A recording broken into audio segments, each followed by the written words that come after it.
دوستوں سے آپ کو اہم خبر دے رہے تھانہ ریتڑا نے دو مختلف کارروائیوں میں ملزم محمد سفیر سے اسلحہ اور میر محمد سے منشیات برآمد کر لی۔ اہم خبر سے آپ کو آگاہ کر رہے ہیں، تھانہ ریتڑا نے کارروائی کرتے ہوئے ملزم محمد سفیر ولد غلام حسین قوم لاشاری سے 1000 گولیاں اور دیگر اسلحہ برآمد کیا، جبکہ منشیات فروش میر محمد سے تقریباً 4 کلو گرام چرس برآمد کر لی۔ اس موقع پر میڈیا سے گفتگو کرتے ہوئے ASP توسا میر روہیل خان کا کہنا تھا کہ عوام کی جان و مال کا تحفظ اولین ترجیح ہے۔ یہاں پہ دعوت دینے کا مقصد یہ تھا کہ ہم آپ کے توسط سے ڈیرہ غازی خان کے اور توسا کی عوام کو اپنی اچھی کارکردگی کا بتائیں۔ کل تھانہ ریتڑا نے بڑی اچھی کارکردگی دکھائی ہے۔ انہوں نے ایک اسلحہ فروش جو ہے وہ گرفتار کیا ہے، محمد سفیر ولد غلام حسین قوم لاشاری۔ یہ متعدد بار KP صوبے سے اسلحہ لے کر یہاں پہ جرائم پیشہ لوگوں کو اسلحہ فراہم کرتا تھا۔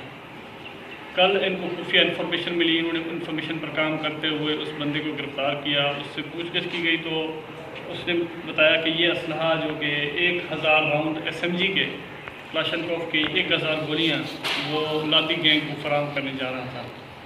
آپ کو بتاتا چلوں کہ لادی گینگ نے پہلے بھی کافی نقصان کیے ہوئے ہیں، تو الحمدللہ ڈیرہ غازی خان پولیس نے ان کی کمر توڑ پہلے ڈالی ہے۔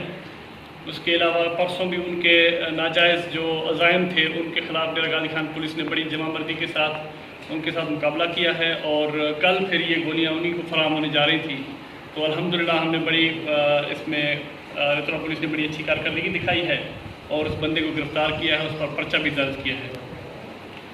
اس کے علاوہ جیسے کہ ہمارے معاشرے کا سب سے بڑا ناسور جو ہے وہ ہے منشیات، اور ہمارے SHO صاحب ریتڑا نے بڑا اچھا کام کیا ہے اس پر، اور انہوں نے ایک منشیات فروش میر محمد ولد محمد خان چکرانی بھی گرفتار کیا ہے، جس سے تقریباً 3800 گرام چرس برآمد کیا۔ تو یہ دونوں جو کارروائیاں ہیں تھانہ ریتڑا کی، یہ ہمارے معاشرے کے لیے نا ایک اسلحہ اور منشیات ہمارے معاشرے کے لیے ایک ناسور ہے۔ اور میں آپ کے توسط سے عوام کو بتاتا چلوں کہ ہمارا مقصد، توسا پولیس کا مقصد اور ڈیرہ غازی خان کا مقصد صرف اور صرف عوام کی جان اور مال کی حفاظت بھی کرنا ہے اور ان کو منشیات جیسی برائیوں سے بچانا بھی ہے۔ ہمارا مقصد ہے کہ ہمارے معاشرے میں منشیات نہ بکے اور نہ ہی استعمال کی جائے۔